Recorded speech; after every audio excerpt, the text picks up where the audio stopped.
Mas assim, eu fico mais feliz quando a gente fura a bolha, porque a gente tá informando. Ultrapassando Levando, e E levando esse a foi o motivo mudanças. principal de fazer, né, o canal. Agora, tem uma coisa, Paulo, que o índice de adoecimento dos pais e relativo à saúde mental dos pais e de cuidadores de pessoas, crianças com autismo, é maior, né? Uhum. Tanto ansiedade quanto transtornos depressivos. Você se viu dentro dessas situações? De ver no Uhum. início, certamente. Porque você fica. É uma mistura, é um turbilhão de coisas gigante, né? É um turbilhão. Primeira coisa, você idealiza aquele filho. Sim. Você idealiza como é que vai ser. Você planeja a vida dele toda.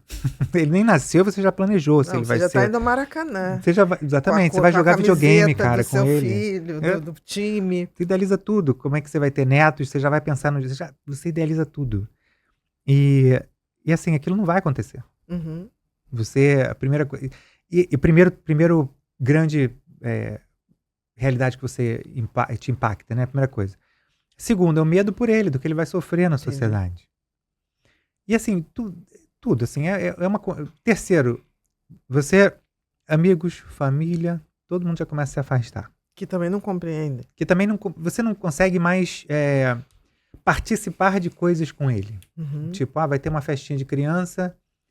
Eu vou na festinha de criança, mas aí ele vai se estressar. Eu vou ficar 5 excesso minutos, de barulho, o excesso de barulho. estímulo. E ele não vai brincar, não curte brincar ali com outras crianças. Então, aí você já começa a não ir mais em eventos sociais, você começa a se afastar dos...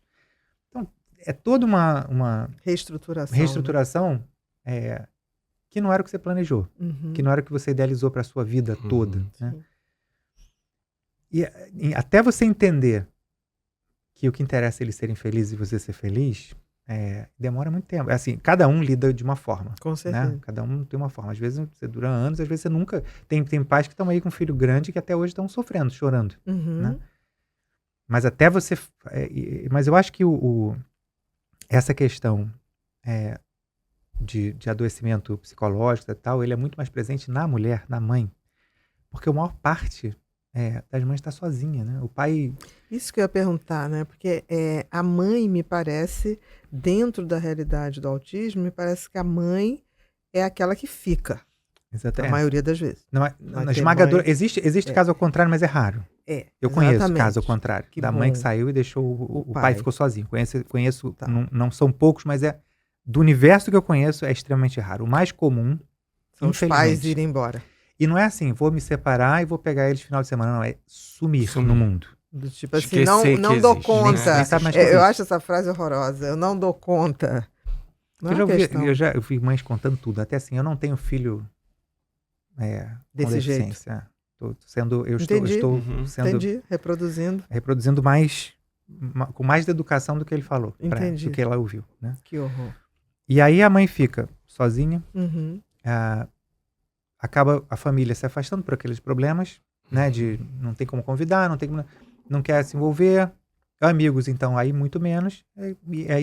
Aí não tem acesso à terapia, pouco acesso à informação e por aí vai, ladeira abaixo, todo mundo. Né? Todo mundo, né? Todo mundo. E o destino dessas famílias, dessa mãe com essa criança, é viverem dentro de casa o resto da vida. Uhum.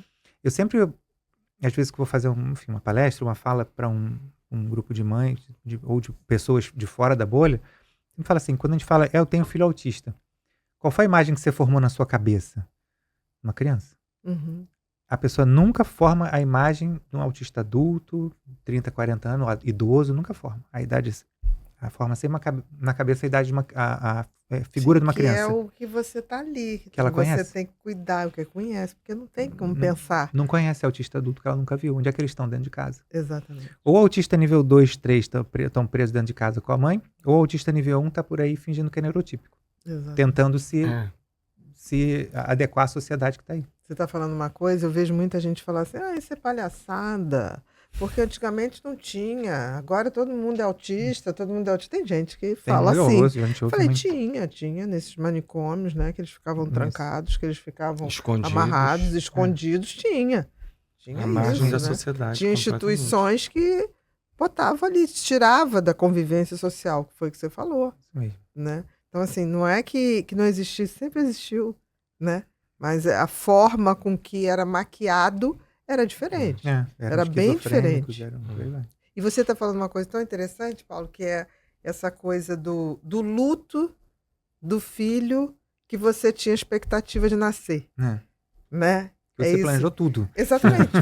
Você tem que fazer luto dessa expectativa. Da sua expectativa, não dele. Exatamente. Você tem um filho, de fato, tem 2 filhos, e você será pai para eles. Mas é como se primeiro você tivesse que passar pelo luto. Você criou uma expectativa e o que veio... Né? Não é luto, né? É inicial, é o luto. Reiniciar. Aquela criança que você esperava morreu.